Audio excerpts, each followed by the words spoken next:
12 News is dedicated to keeping you and your family safe around water. And while drownings can happen any time of the year, we typically see a rise in drownings during the summer months when the temperatures start to climb. As summer begins, we have some important life-saving tips to share with you.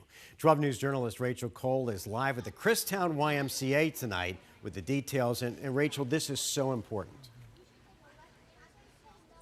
Yes, it most certainly is. Good evening to you, Mark and Caribe. That's why we're out here at the YMCA. We've got a couple swimmers in the water, but, you know, as summertime approaches, we do see that spike in drownings, and they can be avoided. So that's why we're chatting with Leo, the aquatics director out here. You've got some great life-saving tips. We say the ABCs all the time, but definitely elaborate for our viewers at home who may not be familiar. Yeah, here at the YMCA, we are committed to having a very safe summer. What that looks like is the ABCs and safety around water. So A, adult supervision. We want our swimmers to ask for permission before entering any type of pool water. This activates a water watcher supervising the safety of our swimmers. B, barrier between the swimmer and that open water, right? We want somebody to, we want you guys to have a fence with a self-latching gate to ensure that that swimmer stays safe from entering that water without supervision.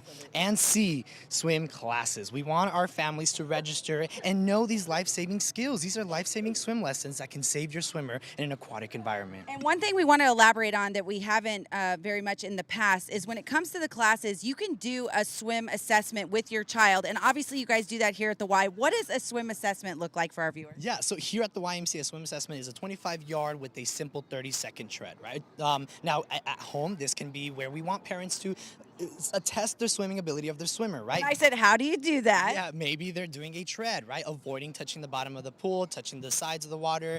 We want to see if they can float for 10 seconds, if they're able to orientate themselves to safety, right? Jumping in the water, jump, push, turn, grab is a skill that we teach our swimmers here, where they're jumping in the water, pushing off the ground, and instantly grabbing onto wall. Absolutely. We know these cats are showing off in here, but we do want to say one more thing. We've got about 45 seconds left. Megan and Rebecca are going to demonstrate the reach, throw, don't go. So, Leo, talk to me about what that means for other kids. Yeah, this is a reach or throw, don't go, where we teach the swimmers to grab a flotation device. This can be a ball or a pool noodle. Here, we have a swimmer who's in distress. We have them grabbing a pool noodle, reach or throw, don't go, bringing them to safety. Again, this is reach or throw, don't go with a ball, a pool noodle. We want them to jump in and grab that one. Absolutely. Leo, thank you. And before we go, kids, come on over here. We're going to send it back to Mark and Caribe. But before we do, did you guys think about your swim safety tips that you have? Yeah. Okay, go ahead, Alex.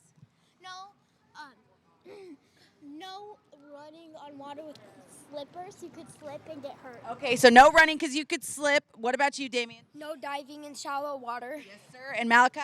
No having jewelry in the water because you might drown. Absolutely. All right, good safety tips from the swimmers themselves out here at the YMCA. We'll send it back to you guys in the studio. Yeah, those are good tips. Yeah. Yeah, they're ready for the summer. I know. They always tell you not to run on the pool deck. Yep. All right, Rachel, thank you. Coming up, you can have more water-saving tips on 12news.com/waterwatch. Emma Jade's latest episode of Momcast is also focusing on water safety this week. You can watch that right now on 12+.